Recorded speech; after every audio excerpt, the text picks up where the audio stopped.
Bismillahirrahmanirrahim. Assalamualaikum warahmatullahi wabarakatuh. Alhamdulillahi rabbil alamin. Wal aqibatu lil muttaqin wa la udwana illa 'alal zalimin. Asyhadu an la ilaha illallah wahdahu la syarika lah. Wa asyhadu anna Muhammadan 'abduhu wa rasuluh.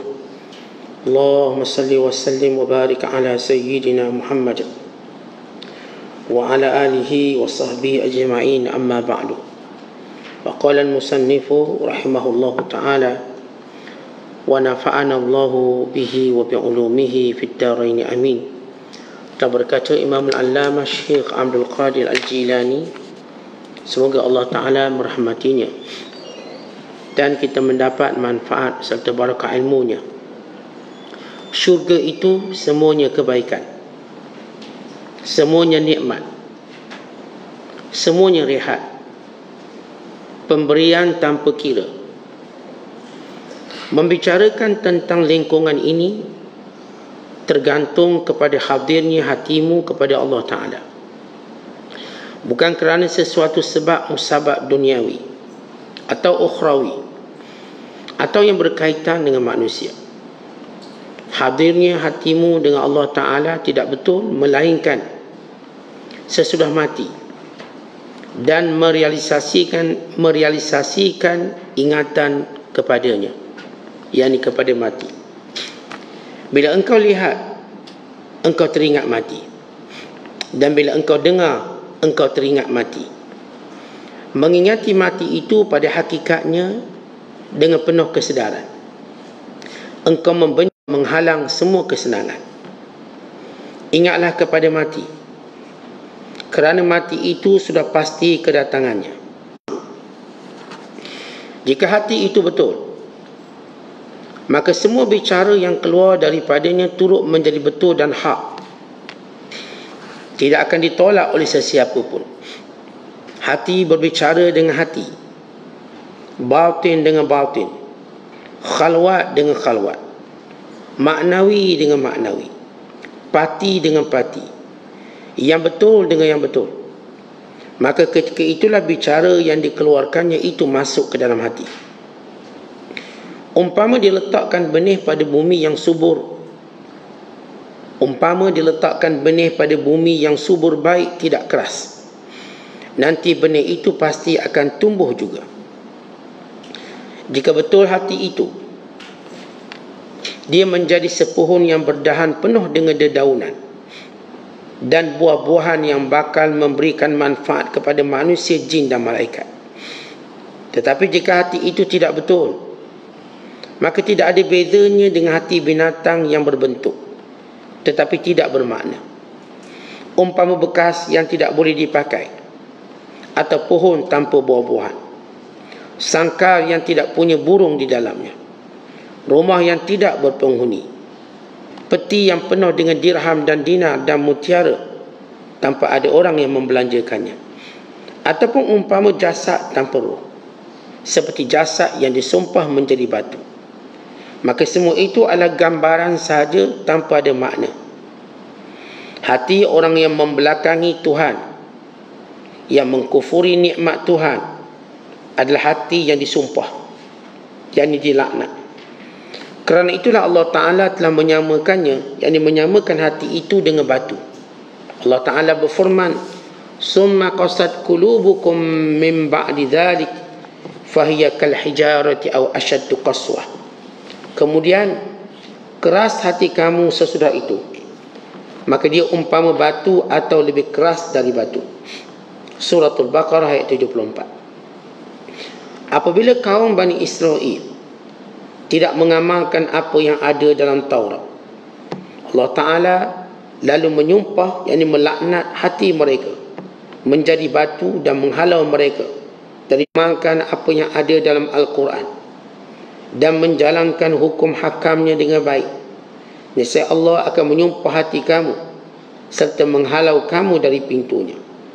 Jangan sampai kamu menjadi orang-orang yang disesatkan Allah dengan berilmu.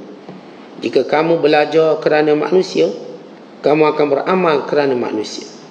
Jika kamu belajar kerana Allah, kamu akan beramal kerana Allah.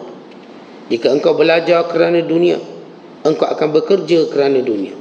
Dan jika engkau belajar kerana akhirat, engkau akan bekerja kerana akhirat. Demikianlah ibaratnya.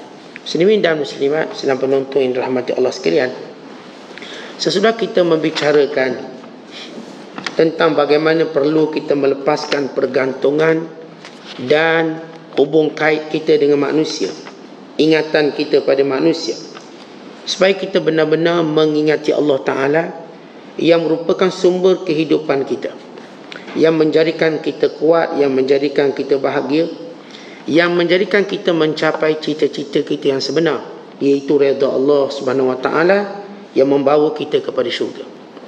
Adapun selagi mana dalam diri kita masih ada ingatan pada manusia, bergantung pada manusia, berharap pada manusia, pujian manusia dan takut kejiannya, maka selagi itulah kita tak akan nampak Allah dalam diri kita. Selagi itulah kita tak akan nampak Allah dalam perjalanan hidup kita. Dan selagi itulah kita berada dalam tekanan yang berterusan, duka cita yang berpanjangan dan kesudahan yang memerikan. Kerana itu, untuk mendapat sumber sebenar, untuk mendapat kebaikan sebenar, maka tidak lain dan tidak bukan melainkan redha Allah SWT. Maka Allah Ta'ala, di antara perkara bagi menjadikan kita bersungguh-sungguh dan juga bermotivasi dalam mencari redha Allah, maka Allah Ta'ala suruh kita bayangkan tentang syurga. Antara sifat manusia, mereka suka mengelamu, mereka suka berkhayal, mereka suka termenung. Ini sifat manusia. Termenung mereka, khayal mereka, dan apa saja mereka fikir tentang masa depan mereka, berkait tentang matlamat dan tujuan mereka nak. Kalau orang tu tujuan dia nak kaya, maka yang dipikirkan setiap hari macam mana nak kaya, dan macam mana dia akan menikmati kekayaan tu nanti. Kalau orang tu dia fikir nak kuasa, dia sentiasa berfikir macam mana dia akan dapat kuasa dan bagaimana nanti dia menikmati kuasa tadi. Kalau seorang tu berfikir untuk mendapat pasangan hidup, maka dia sentiasa berfikir bagaimana nak cari pasangan hidup yang sempurna dan bagaimana dia akan menikmati kehidupan dengan pasangannya. Bagi seorang yang berfikir mengelamu nak anak, nak zuriat, dia fikir macam mana nak dapat zuriat dan macam mana dia akan menikmati detik-detik dia bersama zuriat dia. Demikian manusia. Dalam Al-Quran, beberapa perkara yang Allah Ta'ala suruh kita fikir, supaya dengan cara pemikiran ini dia akan motivasikan kita. Macam saya katakan, bila seorang berfikir nak sesuatu, itulah motivasi dia. Kalau dia tak pernah berfikir sesuatu, dia tak punya motivasi. Kita tak pernah fikir nak berjaya, maka kita tak akan buat apa-apa. Kita tak pernah fikir nak bahagia, maka kita tak akan buat apa-apa. Kita tak pernah fikir nak kaya, kita tak akan buat apa-apa. Kita tak pernah fikir akan ada kuasa, maka kita tak akan buat apa-apa. Kenapa? Yang kita fikir, yang kita termenung, kita khayal, dia membentuk perjalanan hidup kita dan membentuk serta menyuburkan motivasi kita. Maka kita perlu sedar, yang kita khayal, yang kita fikir, sebahagian yang bila mana kita memperolehi dan mendapatkannya, dia tak jadi macam kita fikirkan. Kenapa? Kerana ia dunia. Ada orang fikir, kalau saya ada kuasa, seronoknya saya boleh buat itu, boleh buat ini. Tiba-tiba bila dia ada kuasa, ceritanya lain, tekanan. Ada yang berfikir, kalau saya jumpa dapat pasangan, lepas tu saya akan berhoneymoon, saya akan itu dan ini, dia pun nampak bahagia. Tapi waktu dia mendapatkannya, tidak semudah itu. Rupanya ombaknya begitu besar, rupanya dugaannya begitu berat. Akhirnya terkandas di tengah jalan. Yang fikir pula bahawa saya ni ustaz rasa bila bahagia, nak bahagia saya kena kaya. Masalah saya selama ni kerana miskin.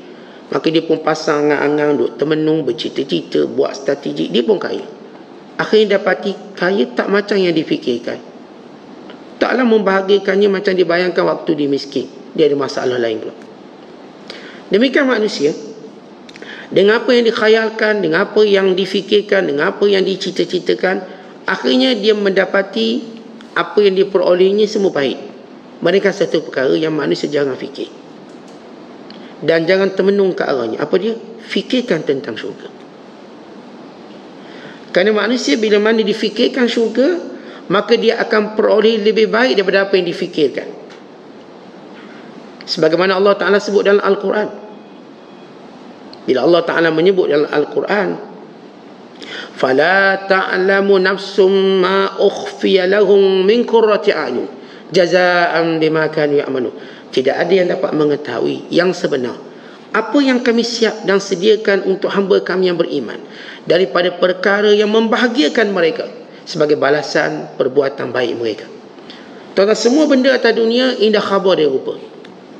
Semua benda atas dunia ni memang sifatnya indah khabar dia rupa, melainkan syurga.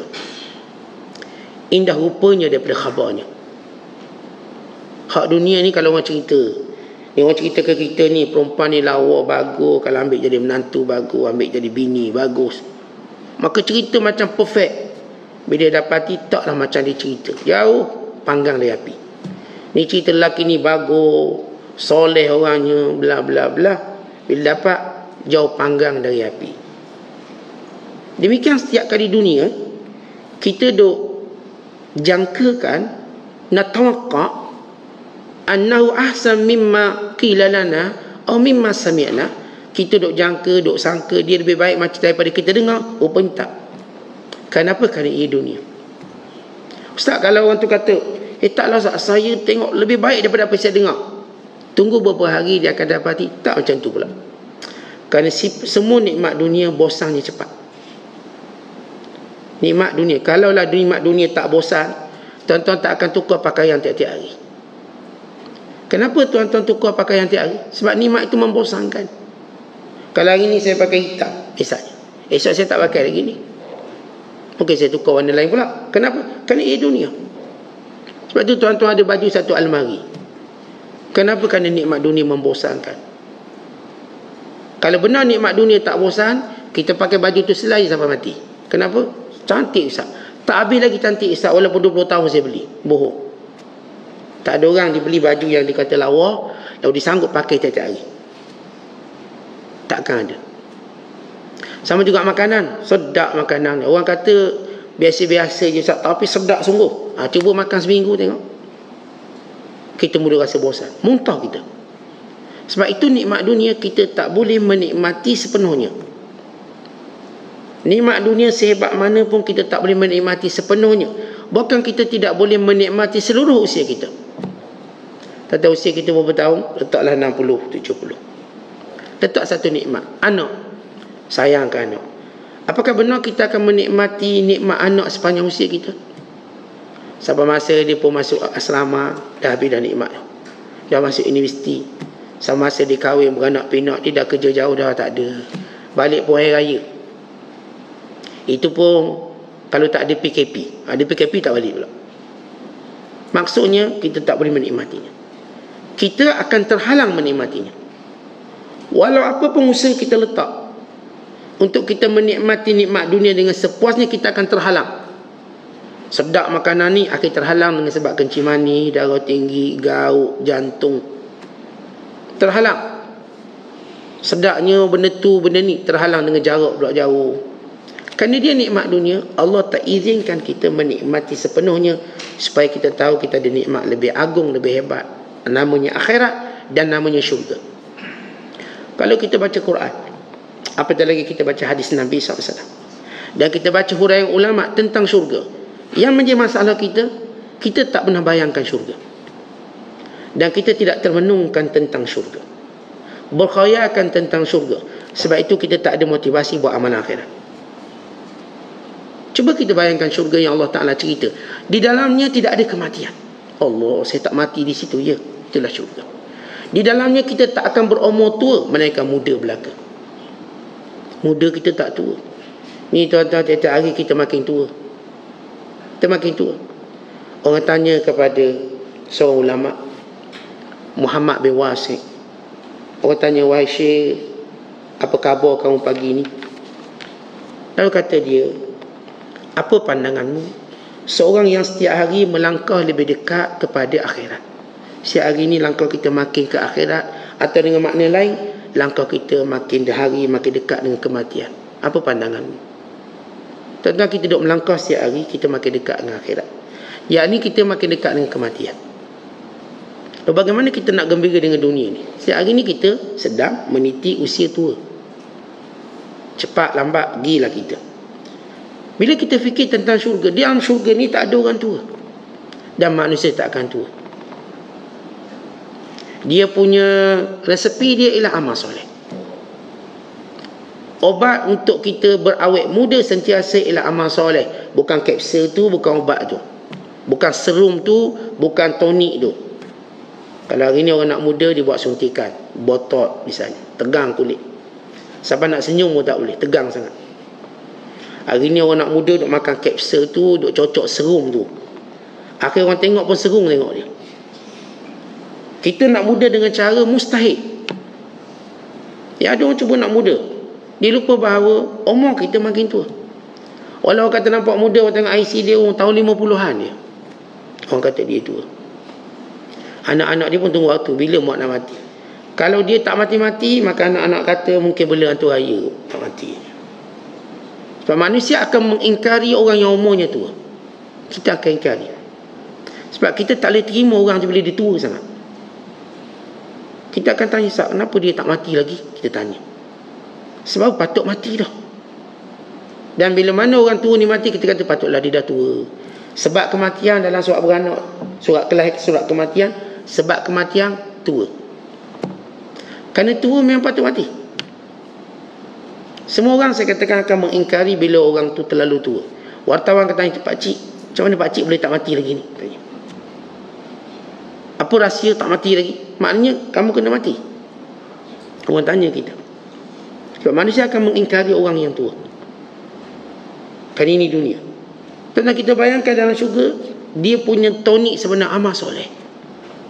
Seorang yang beramal soleh, maka dia tak akan tua dalam syurga. Dalam syurga kita akan dapat semua nikmat yang kita nak dan dia tak pernah habis.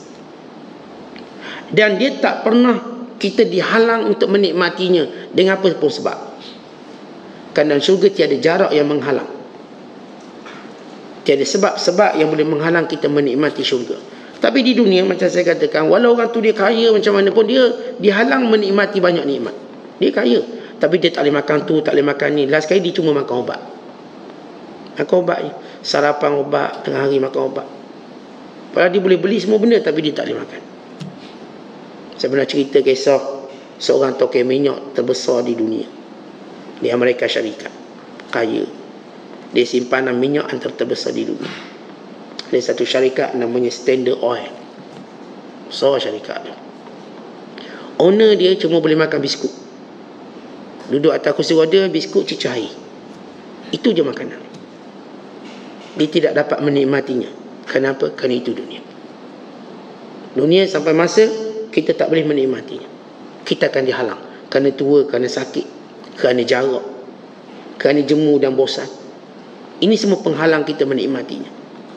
Kenapa awak tak nak dah? Saya dah jemu dah. Kita tengok tukang masak, dia tak makan, dah benda dia masak, jemu dah. Tak makan, dia tengok orang je. Walaupun dijual ni makanan paling sedap, dia pun puji sedap. Suruh dia makan tak boleh. Kalau dia makan, muntah dia. Sebab dia siapkan ni puluhan tahun dah. Dihalang kerana jemu. Ada yang dihalang kerana sakit. Ada yang dihalang kerana tua. Ada yang dihalang kerana jarak. Ada yang dihalang kerana miskin. Tetapi dalam syurga tiada halangan itu. Bayangkan kita dalam syurga tak dihalang untuk makan apa sahaja, untuk minum apa sahaja, untuk menikmati apa sahaja. Tiada kematian di dalam itu. Tidak ada apa pun yang akan mengurangkan kemanusiaan kita. Tidak ada. Bukan apa yang kita ada, apa yang kita dapat menyempurnakan. Sebab itu Rasulullah cerita tentang syurga. Dalam Al-Quran saya katakan banyak ayat tentang syurga. Banyak. Cuba kita baca, kumpulkan ayat-ayat tentang syurga dan hayati ayat itu.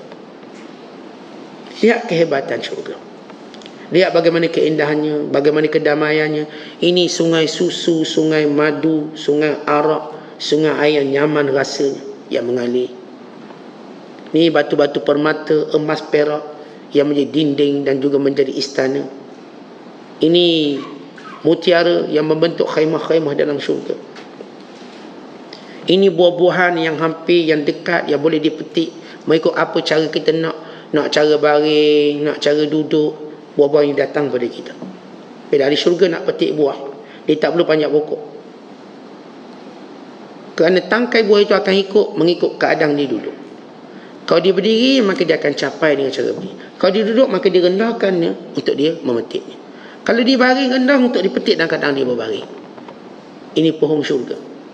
Setiap kali dipetik, diganti yang baru.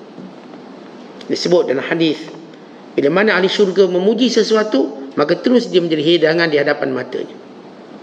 Tentu kalau hari ni kita kalau makan minum pakai petik-petik tu nampak hebat tau. Machine vendor tu letak, oh hebat, dah ada mi, dah ada nasi lemak. Dalam syurga terlintas dia tu ada depan. Terlintas nak makan tu ada, terus dapat dengan kuantiti sampai sepuasnya kita makan. Kemudian terus bertambah. Pelayang-pelayang syurga, bukan seorang pelayang, untuk setiap orang ribuan pelayang untuk dia seorang. Untuk dia seorang banyak pelayang. Kita tuan-tuan hari ni, kalaupun kita hebat, berapa orang yang layang kita? Saya ada start 10 pelayang, tapi ponteng kerja, malah. Dah bayar gaji pelayang, malas pula. Ni di syurga pelayang yang setia, yang tidak melihat melainkan pada kita. Dia bila mana dia mencurahkan air, dia tuangkan air secukup macam kita nak, tak terlebih, tak terkurang. Bayangkan hebat pelayang ni Allah beritahu pada kita. Kita kat dunia, pelayang ni mungkin kita nak sikit, dia bagi banyak. Nak banyak, dia bagi sikit.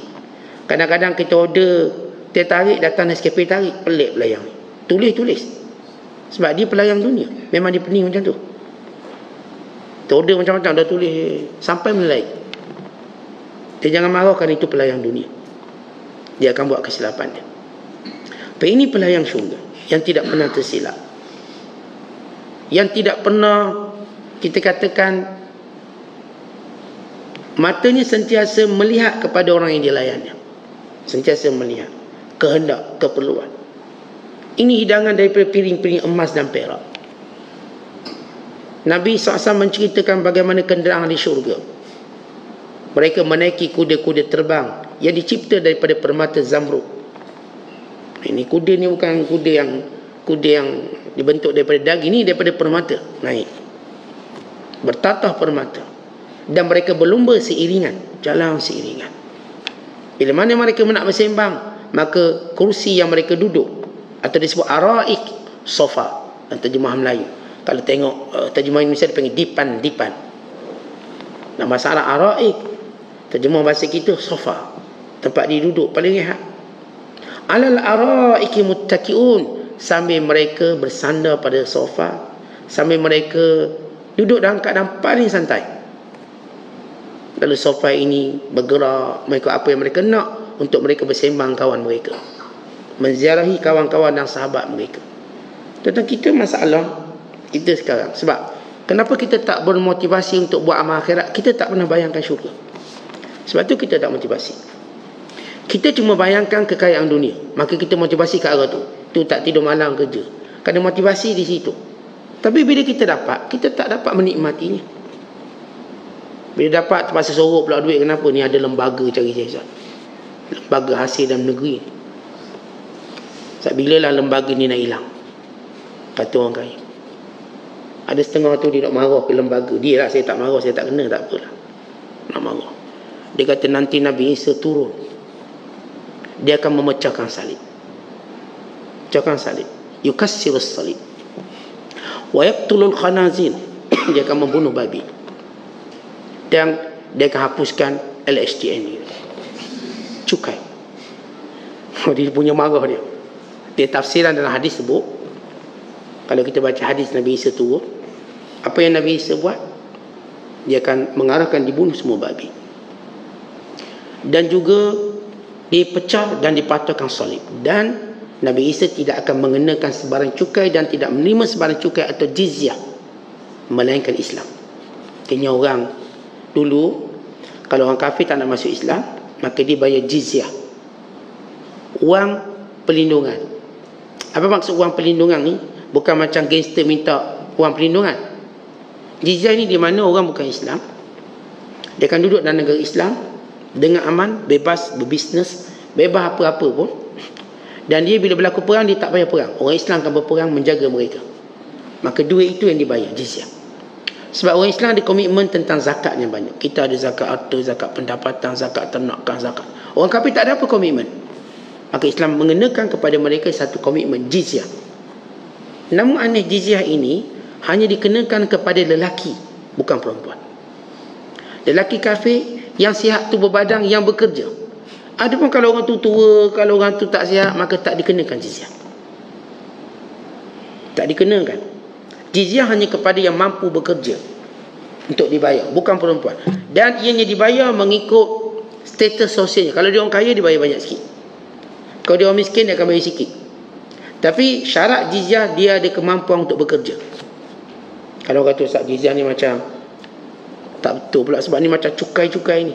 Dia kata orang Islam, dia komitmen dia banyak. Macam contoh kat Malaysia. Contoh kita kat Malaysia. Orang kafir apa komitmen dia? Komitmen dia cukai. Cukai apa? LHDN. Kita orang Islam, LHDN pun kena, zakat pun kena. Komitmen kita banyak. Itu berarti zakat fitrah kena, ni zakat harta kena, simpanan kena. Banyak komitmen kita. Orang kafir komitmennya cukup sikit. Sikit je komitmen dia. Kalau komitmen dia pada negara, cukai itu je satu. Itu pun kalau dia tak lari cukai. Kalau dia lari pula, tak ada komitmen langsung. Orang Islam yang cukai LHDN memang kena bayar. Zakat memang kita kena bayar. Zakat pula macam-macam jenis zakat. Kalau yang ternak binatang, ada zakat dia. Kalau yang jenis tanam padi, ada zakat dia. Kalau ada yang simpan duit, ada zakat dia. Kalau ada yang beli emas, ada zakat emas. Kalau orang jenis meniaga kereta, zakat kereta. Yang meniaga rumah, ada komitmen yang tinggi. Kenapa orang Islam komitmen tinggi? Kerana Allah nak ajar kita supaya tidak cintakan harta. Yang kedua, untuk Allah memberkati harta kita dan jiwa kita. Kerana zakat tak pernah jadikan orang Islam miskin. Yang tak bayar zakat dia miskin. Orang Islam bila mana bayar zakat, dia takkan jadi miskin. Al-mal la yanqusu bis sadaqah. Harta takkan kurang dengan sebab kita zakat. Ya, memang logik kita tengok kan, zakat Ustaz 2.5%. Kalau kita ada 100%, 25%, 97.5%. Ini kurang lah tu. Ya, kurang zahirnya. Secara maknawinya bertambah keberkatan. Manfaat dia, kebaikan dia, percambahan dia. Lepas tu kadang-kadang tuan-tuan sekalian, kita duduk bisnes, kenapa tak boleh nak pergi ni? Maka cek zakat kita. InsyaAllah bila kita sempurnakan zakat, sempurna. Kita kalau bayar cukai lain pada zakat, kita tak ada jaminan diberkati rezeki, tak ada jaminan. Itu cuma komitmen kita dengan negara. Tapi zakat ada jaminan di sisi Allah, keberkatannya, bersih jiwa kita. Allah sebut dalam Quran, khudh min amwalihim sadaqatan tutahhiruhum wa tuzakkihim biha. Ambillah harta mereka sebagai satu sedekah wajib, yang zakat, yang akan membersihkan mereka, bersih hati ini, dan menyuburkan harta benda mereka. Harta jadi subur kerana zakat. Sebab itu Rasulullah kata, tak pernah orang miskin sebab dia keluar zakat. Yang masalah orang miskin ni, bila dia abaikan zakat, maka Allah balakan dia. Baik, kembali tentang ingatan kita pada syurga. Kita akan bermotivasi dengan apa yang kita bayangkan. Bayangkan syurga. Cerita pada anak-anak tentang syurga. Ni kita dok cerita tentang Cinderella kan anak kita, cerita khayalan. Kita cerita tentang Pinocchio, kita cerita tentang tak benda cerita, tak wujud. Cerita budak. Budak tu apa cerita? Apa dia dapat? Tak dapat apa. Kita cerita sang kancil, arnak, kura-kura. Kita ceritakan tentang syurga. Kita ni asal daripada syurga. Ini atuk kita Adam AS, duduk dalam syurga. Tapi kerana syaitan, turun dari syurga. Supaya kita sentiasa ingat, jangan ikut syaitan. Kalau kita ikut syaitan, kita terhalang masuk syurga. Kalau atuk kita jatuh dari syurga, kita pula kalau ikut syaitan akan terhalang masuk syurga. Maka kita perlu lawannya. Ya bani Adam, wa anak Adam, kata Allah, alam ahad ilaikum ya bani Adam alla ta'budu syaitan innahu lakum aduwwum mubin. Kita baca surah Yasin ayat 60. Bukankah aku telah mengingatkan kamu, wahai seluruh anak Adam, jangan sekali-kali kamu ikut syaitan, ikut syaitan. Kenapa? Kerana dia musuh kamu nyata. Kenapa nyata? Dihalang kita ke syurga. Sebagaimana dia menggelincirkan atuk nenek kita dari syurga. Fa'azallahumus syaitan. Lalu syaitan menggelincirkan Adam dan Hawa daripada syurga. Dia akan ikut dia. Itu Nabi Adam ikut cara tak sengaja. Bukan sengaja ikut. Salah faham. Kita hari ni tuan-tuan bukan ikut kerana salah faham. Memang kita memilih untuk tidak faham. Lalu ikut jalan syaitan. Lalu terhalang kita masuk syurga. Fikirkan tentang syurga. Fikirkan apa yang boleh menyebabkan kita cepat ke syurga. Fikirkan perkara yang menghalang kita ke syurga. Fikir. Ada seorang sahabat dalam perang Uhud. Dia kata, ya Rasulullah, ara'aita in kutiltu fa'ina ana? Ya Rasulullah, kalau hari ini saya mati, saya duduk kat mana? Lalu kata Nabi SAW, dalam syurga. Dalam syurga. Sahabat ni sedang makan buah kurma, persiapan perang. Lalu dicampurkan kurma. Dia kata, kurma ni melambatkan aku untuk masuk syurga. Dia terus pacu kuda dia berperang sehingga dia gugur syahid. Dia kata, bakhin. Untungnya aku kalau aku mati sekarang. Ni kurma ni melambatkan dia. Tentang kita, kalau nak travel, tuan-tuan biasa travel naik kapal terbang. Ni tengah makan, tiba-tiba datang final call. Panggil kita, final call lah ni. Apa kita buat? Tinggal makanan ni. Sebab makan ni melambatkan kita untuk travel. Biar ni, pergi. Tu air tak habis, nasi lemak tak habis. Kenapa kita kejar? Untuk perjalanan yang kita inginkan. Ini kan pula perjalanan syurga. Apa yang lambatkan kita tinggalkan. Siapa pun yang melambatkan kita akan tinggalkan. Sebab itu dalam ibadat, jangan tunggu orang. Saya tunggu kawan saya pencing, Ustaz, nak pergi masjid. Sebab saya seorang-seorang ni macam tak semangat. Tunggu kawan saya. Kawan saya lagi 3 tahun nak pencing. Jadi saya ada geng pergi masjid. Tahu-tahu pencing mati. Dah habis kita. Kita jangan menangguhkan kebaikan kita kerana orang lain. Kita mesti bergerak cepat. Tentu kalau saya sebut tadi orang yang musafir naik kapal terbang, datang je final call, ditinggal semua. Jalan je dia. Jalan sampai pintu gate.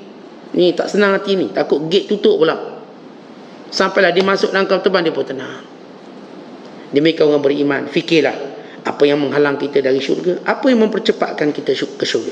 Lalu Syekh Abdul Qadir pun menyebut, yang menyebabkan kita akan berfikir sungguh-sungguh tentang syurga bila mana kita fikirkan kematian. Bagaimana kita tak fikir mati, kita duk ingat dunia ni lah satu-satunya nikmat kita. Kita tak ingat mati. Dunia ni tempat yang telah memperlihatkan kepada kita ramai mana orang mati. Satu hari Nabi Allah Daud AS, Nabi Allah Daud kat istana dia ada rumah bilik khawi ibadat. Bilik ni bini dia pun tak boleh masuk. Dia marah, jangan, sebab dia nak bersuluk seorang diri. Suluk ni maksudnya dalam bahasa lain khalwat. Kita buat satu tempat kat rumah kita, buat satu tempat untuk kita bersuluk, dengan maksud tempat tu kita zikir banyak, baca Quran. Maka Nabi Allah Daud, semua Nabi-Nabi mereka ada satu tempat untuk ibadat yang bersifat personal. Itu memang tak boleh kacau. Isteri Nabi Daud pun tak boleh kacau. Isteri ni orang paling dekat. Tapi isteri dia tahu, siap suami dia ada prinsip, ada benda yang kacau. Ada suami jangan kacau waktu dia tidur, marah dia.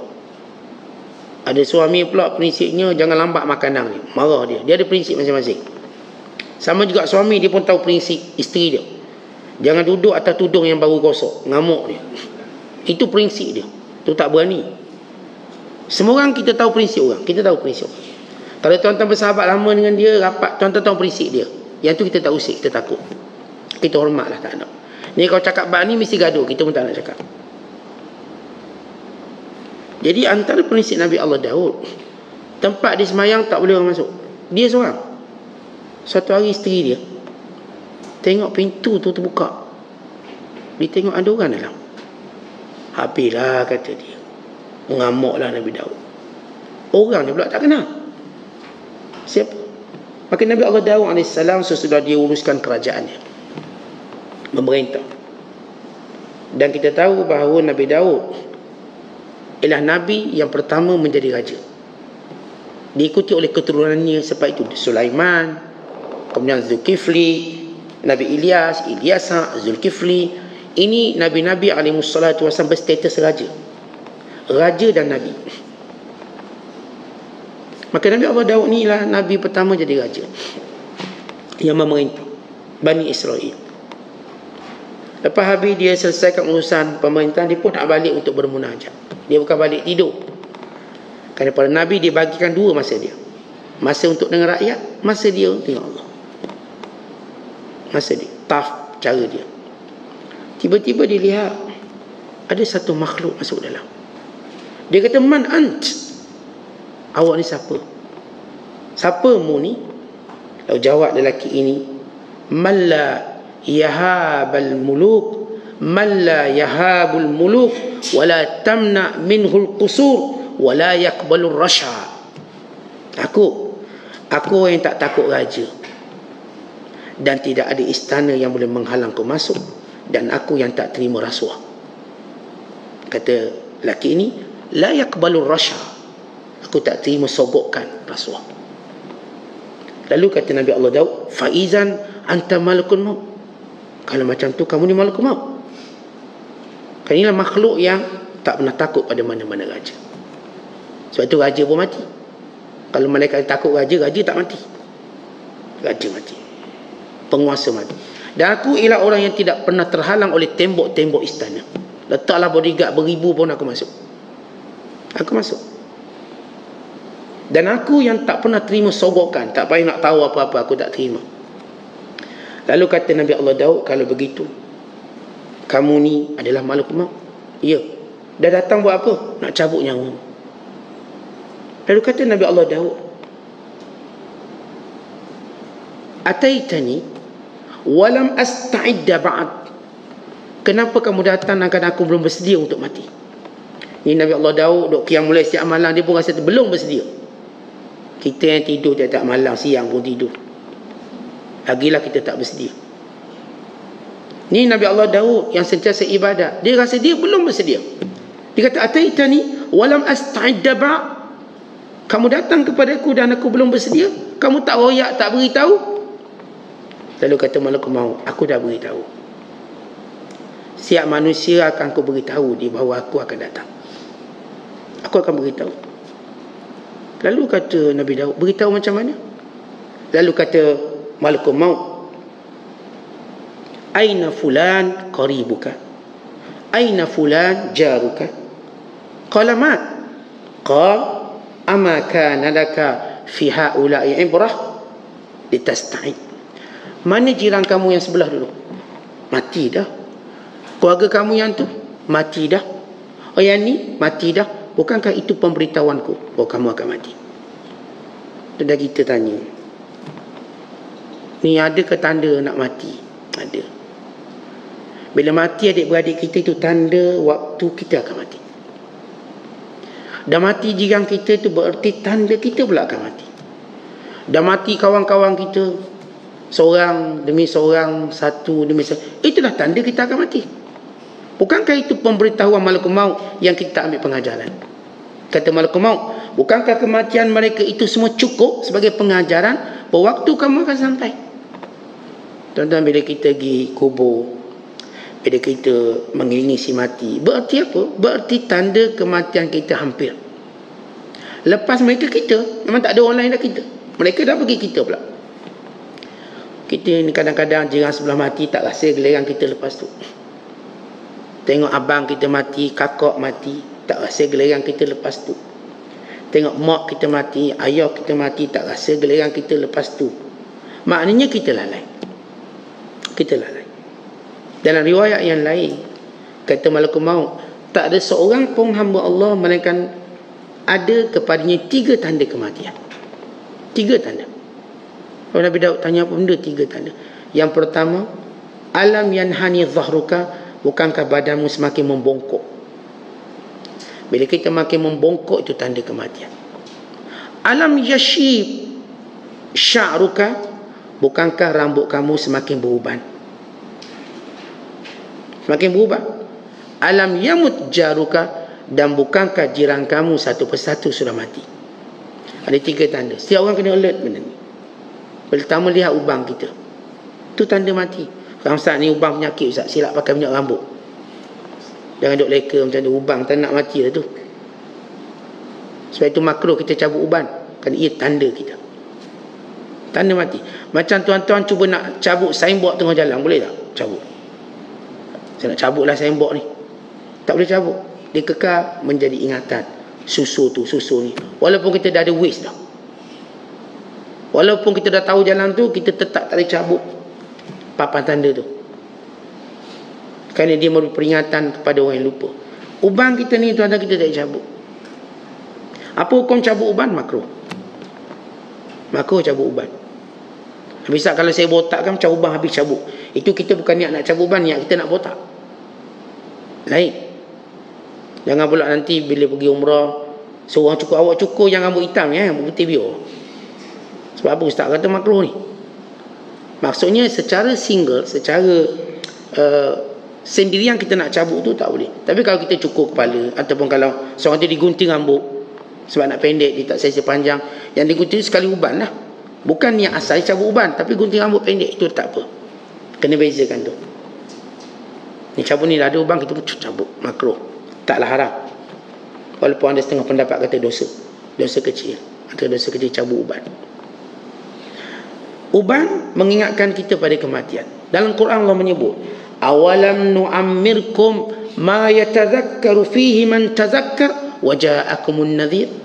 Tidakkah orang yang kami panjangkan usia untuk dia mengambil pengajaran dengan apa yang berlaku, dan tidakkah dia melihat uban yang datang atas kepala dia sebagai peringatan. Uban peringatan. Yang kedua kita sebut bila kita makin bongkok, itu tanda kematian. Maknanya kita makin tua. Yang ketiga yang kita sebut tentang dengan matinya jirang-jirang kita, itu tanda kematian kita. Tetapi ingat mati yang menyebabkan kita benar-benar fokus tentang syurga. Kalau kita tak ingat mati, memang kita nak dunia lah. Sebab ini tempat duduk kita, kita pun nak yang ni. Tak ingat mati. Syekh Abdul Qadir kata, dari indah kita, hidup kita bila kita bayangkan syurga. Namun hakikat syurga tak dapat dibayangkan sehingga kita ingat mati. Ingat mati dulu. Kerana itu dah jalan ke syurga. Bila makin kita ingat mati, makin banyak persiapan kita untuk ke syurga. Dan makin kita menepis segala halangan yang boleh menghalang kita masuk syurga. Kata Imam Ibn Jauzi, setiap hari bila matahari naik dan matahari terbenam, malakul maut menyeru pada manusia semua. Malakul maut berkata, wahai orang yang berusia 40 tahun, ya abna'a arba'in, hei orang yang usia 40 tahun, hadha al waqt akhzuz zat, sudah sampai waktunya kamu perbanyakkan bekalan. Hei orang umur 40, dah sampai masa dah. Sebab 40 ni zaman matang kita, zaman dah banyak cita-cita kita tercapai. Tuan-tuan bila masuk umur 40, dah banyak cita-cita tercapai. Biasanya masa ni dah kahwin, rumah dah ada, kereta dah ada, pekerjaan pun dah tetap, anak-anak pun dah matang. Ya, kalau average kita kahwin umur 25, anak kita dah umur 15 tahun, mungkin 14 tahun dah matang dah. Dah boleh jaga adik-adik dia dah. Bebanan kita dah makin kurang. Melainkan kita memang tambah beban. Masuk 40 kita makin cool, tenang. Kita masih makin stabil. Dia kalau orang kerja start umur 24, 25 lepas graduate, misal kata dia dah 15 tahun kerja, dah stabil dah, income dah stabil, pengurusan keuangan dah stabil. Kalaupun dia berhutang, dia dah stabil, dah manage bayar hutang dia. Kalau malaikat kata, hei orang umur 40, dah sampai masa kamu siapkan bekalan banyak-banyak untuk kamu balik ke akhirat. Kerana badan kamu masih kuat, otak kamu masih segar, banyak keamalan. Lepas tu kata ulama, kalau 40 tak start belajar habis. Kalau 40 ni tak start pergi masjid, kira habis lah. Dia dah kira game lah. Kalau orang tu belum 40, dia dah mula start, insyaAllah dia akan berterusan sampai mati. Kalau orang tu bila dia umur 40, dia mula start jaga solat, start ikut kuliah, insyaAllah dia akan selamat sampai dia mati. Tapi 40 tak buat apa-apa lagi, tak start enjin lagi untuk akhirat, tak start enjin pun tak start, dia pun belum masuk, maka dia akan ketinggalan jauh. Kemudian malaikat ini akan seru lagi, wahai orang yang berumur 50, ya abna al-khamsin, wahai orang yang usianya 50, sudah sampai waktu untuk dituai, untuk diambil. Waktu, tapi belum diambil, tapi waktu tu dah sampai untuk diambil. Umpama kita tengok pokok buah, dah sampai masa nak petik, tapi kita tak nak petik lagi. Dah masak, tengoklah esok lusa kita petik lah. Dah kuning comel lah kalau rambutan. Ini kalau buah sukun dah nampak dah ni, boleh dah ambil ni, pergi biar lalu 2-3 hari. Hei orang yang umur 50 tahun, kamu ni dah masak, dah sampai masa untuk ambil. Kemudian bila manusia sampai umur 60 tahun, wahai orang yang berusia 60 tahun, apakah kamu lupa akan hukuman yang bakal kamu siapkan? Apakah kamu akan lalai dalam menjawab setiap persoalan? Kamu tidak akan ada pembantu dan penolong. Tuan-tuan lihat peralihan usia kita 40, 50, 60. Umur yang ni lah tuan-tuan paling banyak kita dengar kematian berlaku. 40, 50, 60. Paling banyak tuan-tuan akan dengar. Berapa umur dia? 40-an, berapa 50-an, awal 50-an, berapa awal 60-an. Kita akan dengar paling banyak pada usia 40, 50, 60 orang mati. Maka kita patut fikir apa yang disuruh oleh malaikat maut. 40 ni kita mula fikir untuk bagaimana saya nak jadikan akhirat lebih banyak. Macam mana saya nak jadikan dunia tidak melalaikan saya untuk akhirat.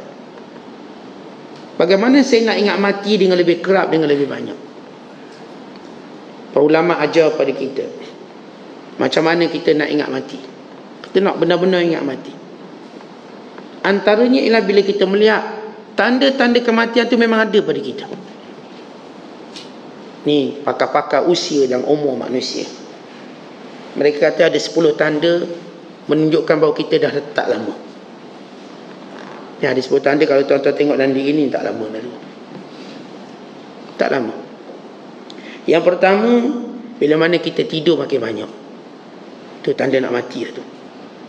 Itu kalau tuan-tuan tengok zaman PKP, bila orang tu kena COVID, bila nak ditidurkan semua takut. Nak ditidurkan. Pada antara sifat bila orang tu dekat nak mati, tidurnya makin banyak. Dia mula rasa lemah. Dia mula macam tak bertenaga. Dia mula nak tidur. Betul saya tak bagi tuan-tuan tidur banyak. Kerana merugikan umur kita, usia kita. Sebab sampai masa nanti memang kita akan tidur banyak. Itu masuk hospital tu ICU, seminggu tidur, dah tak boleh buat apa.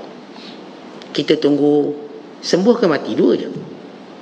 Dah tak ada dah. Dah tidur, itu tanda dia. Tidur tadi dia je lamanya lain macam. Dia bukan macam kita biasa tidur 8 jam. Dia lain macam. Sekejap nak tidur, kejap. Kenapa saya rasa ngantuk sangat? Ni ala-ala ketua ni Ustaz, mengantuk lain macam. Kalau bawa kereta boleh tidur, tu tanda nak mati dah tu. Dekat. Tanda ni tujuan supaya kita tak mempersiakan umur masih ada tu. Ada orang dia abaikan, just abai. Tuan-tuan, kita nak jadi orang cerdik. Orang cerdik, dia sentiasa melihat tanda. Tuan-tuan tengok orang main saham. Orang main saham, dia tak tunggu jatuh dia jual. Dia dah tengok tanda jatuh. Dia nampak ni 2 minggu dah saham ni mungkin jatuh, dia dah jual lah. Kita ni tunggu nak jatuh baru jual, kita dah rugi separuh. Orang kalau bijak, dia akan melihat tanda. Dia tahu ni kemungkinan akan naik, dia dah beli dah. Dia bukan tunggu naik baru beli. Dia ada tanda-tanda akan naik, dia dah beli. Dia dah simpan stok dah. Sebab dia cerdik. Tuan-tuan, cerdik pada itu ialah orang melihat tanda-tanda kematiannya. Maka dia cepat-cepat menggunakan waktu yang Allah beri untuk beramal soleh. Itu pertama. Yang kedua, kata ulama, bila mana kita mula hilang selera makan dan minum, qillatul akal wasyurb, tak berapa selera ni makan, tak lama tu, maka terus kita tukar kepada puasa. Kalau orang tu bijak, ni tak selera pun tak puasa juga. Saya tak selera makan, kalau makan muntah. Tengah hari tak selera, petang tak selera, kenapa tak puasa? Puasa kan takut lapar pula. Ni dia punya ayat. Kenapa dia lalai? Kita tuan-tuan dah tahu tak ada selera, puasa.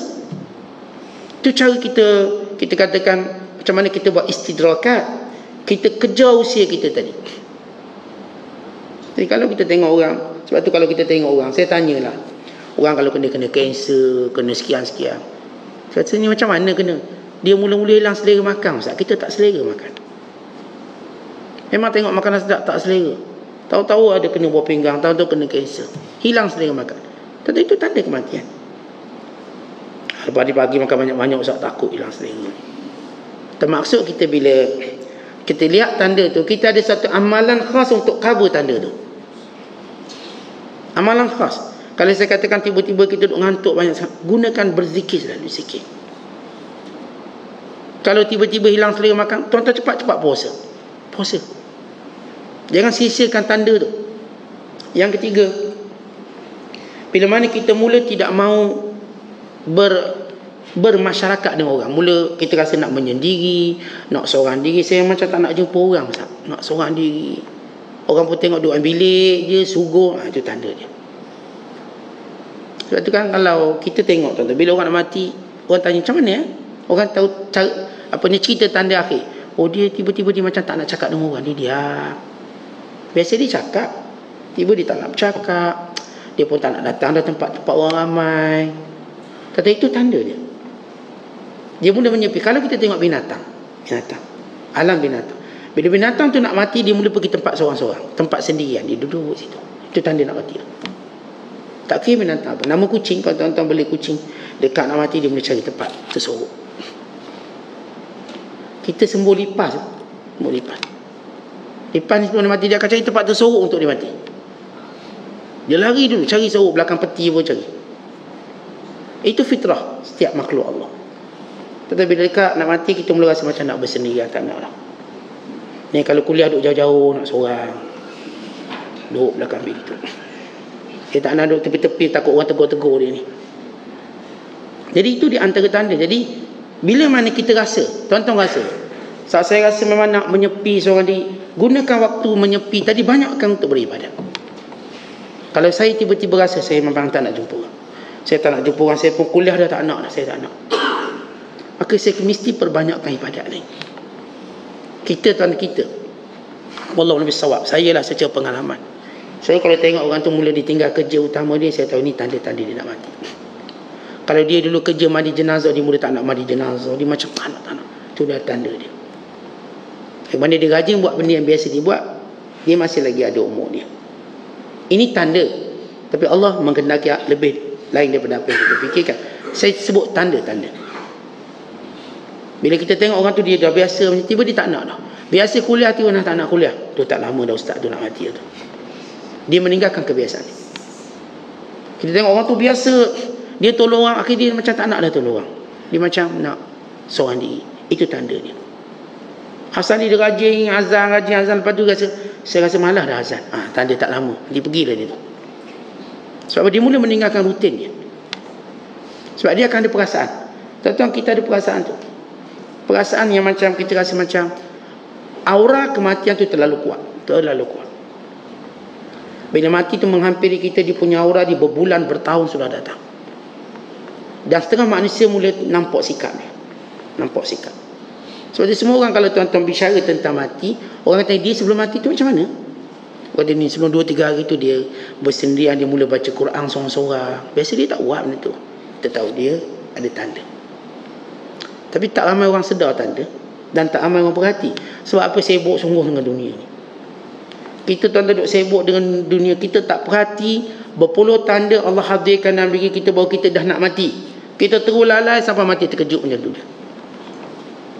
Orang pun kata dia ni mati mengejut, tak, dia dah ada, dia beri tanda. Tapi sebab dia tak pernah fikir tanda dia tu. Dia tak pernah fikir. Orang kalau cerita COVID pun, orang cerita ni tanda-tanda COVID. Mesti dia beritahu simptomnya batuk, simptomnya sesama, simptom sekian. Tak ada tahu-tahu COVID je, tak ada. Ni orang kata cacar monyet lah, benda penyakit, dia mesti ada tanda. Takkanlah mati sebesar itu Allah hadirkan tanpa tanda. Allah itu penyayang. Tapi yang lalainya kita dalam memahami tanda. Kita yang lalai. Kalau orang tu tuan-tuan dia makin cerdik, makin dia memahami tanda kematian, makin dia faham. Bukan sekadar dia memahami tanda kematian, dia memahami tanda kiamat tu sendiri yang akan berakhir dunia ni. Sebab itu cara hidup dia jelas. Dia melihat tanda-tanda tersebut. Yang keempat, mula berlaku perubahan kepada penghadaman dia. Makan sikit terberak, makan sikit perut saya ni tak boleh dah sekarang Ustaz. Saya bila makan ni ada masalah usus. Tapi bila kita dah tak terima makanan, artinya rezeki kita sudah sempurna. Itu orang bila nak mati masuk air pun tak masuk air tu. Doktor cocok air, tak boleh. Dia keluar balik. Kenapa? Sudah sempurna rezeki. Seorang tidak akan dimatikan, kata Nabi SAW, sehingga dia sempurnakan rezekinya. Maka di antaranya bila kita nak tengok macam mana rezeki kita sempurna atau tidak. Bila sampai masa, tuan-tuan, bila kita makan, perut ni dah tak boleh proses. Perut kita tak boleh proses. Makan ni mula cepat sakit perut, cepat itu, cepat ini. Seolah-olah tak ada benda dah boleh masuk. Kenapa? Rezeki kita mungkin sudah sempurna. Sebab tu kita perhati je macam mana penghadaman kita, usus kita. Dan yang kelima, kata ulama, badan kita semakin kurang panas dia. Dipanggil inkhifad darajah hararati jisim. Badan kita kan kalau hidup ni panas. Dia mula jadi sejuk, dah kurang. Bukan sebab kita duduk bawah aircon.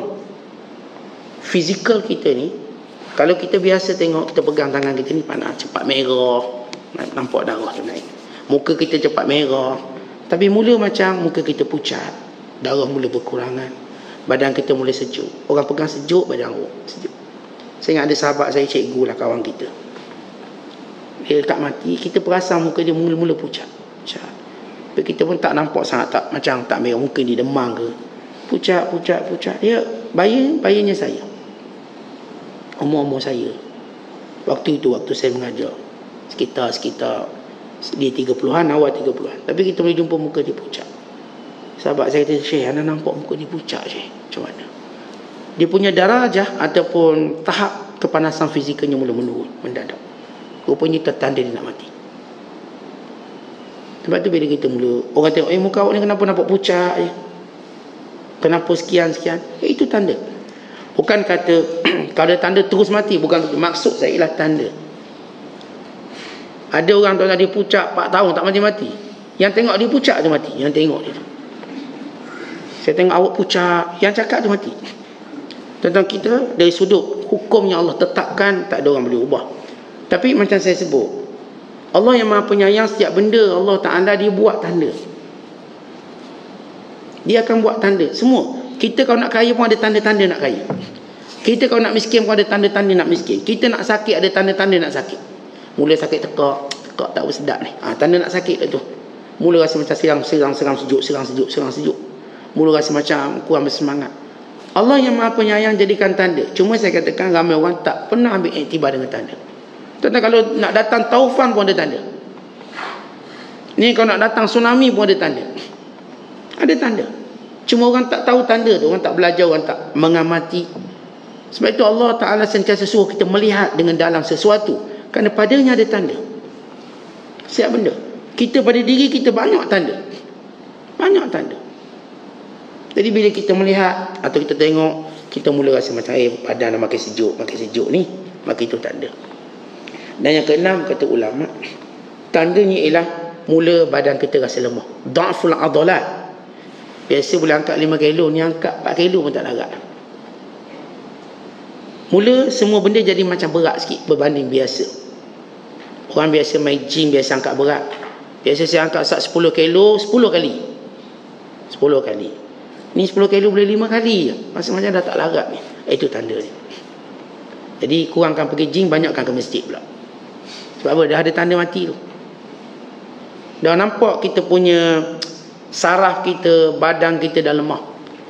Semua tanda-tanda ini untuk kita terus melihat bahawa mana tempat tuju kita sebenar. Tempat tuju kita sebenar ialah akhirat, bukan dunia. Kalau Allah memang nak jadikan dunia tempat tinggal kita, Allah tak akan hadirkan penyakit, Allah tak akan hadirkan tua, Allah tak akan hadirkan kita dengan musibah. Kan di sini bukan tempat tinggal kita. Tempat tinggal kita akhirat. Sebab itu Allah suruh kita fikir setiap kali Allah beri kekurangan dunia, supaya kita tahu akhirat tidak kurang. Yang kurangnya dunia. Walau kita cuba capai secara sempurna, tetap sifatnya kurang.